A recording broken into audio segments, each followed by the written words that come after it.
اکثر تناؤ کا شکار رہنے والے افراد کو کن امراض کا سامنا ہو سکتا ہے؟ ملازمت کی فکر ہو، روزمرہ کی پریشانیاں یا کسی بھی قسم کا صدمہ تناؤ کا سامنا ہو تو ہم سب کو ہوتا ہے۔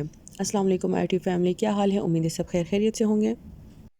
ملازمت کی فکر ہو، روزمرہ کی پریشانیاں یا کسی بھی قسم کا صدمہ تناؤ کا سامنا تو ہم سب کو ہوتا ہے، مگر بہت زیادہ تناؤ کا شکار رہنے والے افراد کا مدافعی نظام تیزی سے کمزور ہو جاتا ہے، جس سے کینسر، امراض قلب اور مختلف امراض جیسے کووڈ-19 کا خطرہ بڑھتا ہے۔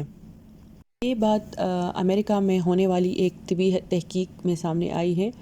عمر بڑھنے کے ساتھ مدافعی نظام قدرتی طور پر کمزور ہونے لگتا ہے، جس کے باعث بڑھاپے میں مختلف امراض کا خطرہ ہوتا ہے۔ مگر اس تحقیق میں یہ دیکھا گیا تھا کہ تناؤ کس حد تک مدافعی نظام پر اثرات مرتب کرتا ہے۔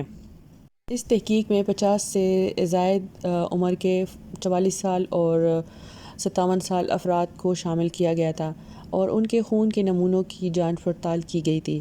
ان افراد سے تناؤ کے حوالے سے سوالات بھی پوچھے گئے اور ان کے جوابات کا موازنہ خون کے نمونوں میں ٹی سیلز کی سطح سے کیا گیا۔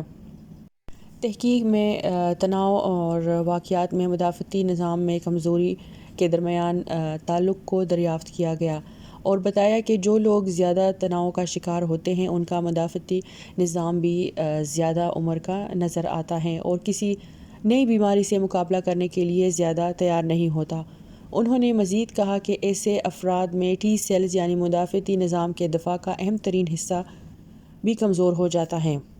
ٹی سیلز مختلف وائرسز کے ساتھ ساتھ ایسے خلیات کا صفایا بھی کرتے ہیں جو مزید تقسیم تو نہیں ہوتے مگر مرنے کے لیے بھی تیار نہیں ہوتے اور انہیں زومبی سیلز کہا جاتا ہے۔ یہ خلیات متعدد اقسام کے پروٹینز خارج کرتے ہیں جو ٹیشوز کو متاثر کرتے ہیں۔ اس کے نتیجے میں دائمی ورم کا امکان بڑھتا ہے۔ دائمی ورم مختلف امراض جیسے امراض قلب، کینسر اور دیگر کا خطرہ بڑھ جاتا ہے۔ اور اسی طرح ہڈیوں کے بھربھرے پن کے مرض، الزائمر اور پھیپھڑوں کے امراض کا خطرہ بھی بڑھتا ہے۔ اور یہ بھی کہا گیا کہ اگرچہ تناؤ کے کچھ وجوہات پر قابو پانا ناممکن نہیں مگر پھر بھی کوشش کی جا سکتی ہے۔ انہوں نے مزید کہا کہ زیادہ تناؤ کا سامنا کرنے والے افراد کی غذائی عادات بھی صحت مند نہیں ہوتی جبکہ وہ ورزش سے بھی دور رہتے ہیں، جس سے بھی مدافعتی نظام کی عمر میں تیزی سے اضافہ ہوتا ہے۔ انہوں نے بتایا کہ اگر درمیانی عمر میں غذا اور ورزش کے عادات کو بہتر بنایا جائے تو تناؤ سے مدافعتی نظام پر مرتب ہونے والے منفی اثرات کو کم کیا جا سکتا ہے۔ اور اس تحقیق کے جو نتائج ہے وہ نیشنل اکیڈمی آف سائنسز میں بھی شائع ہوئے ہیں۔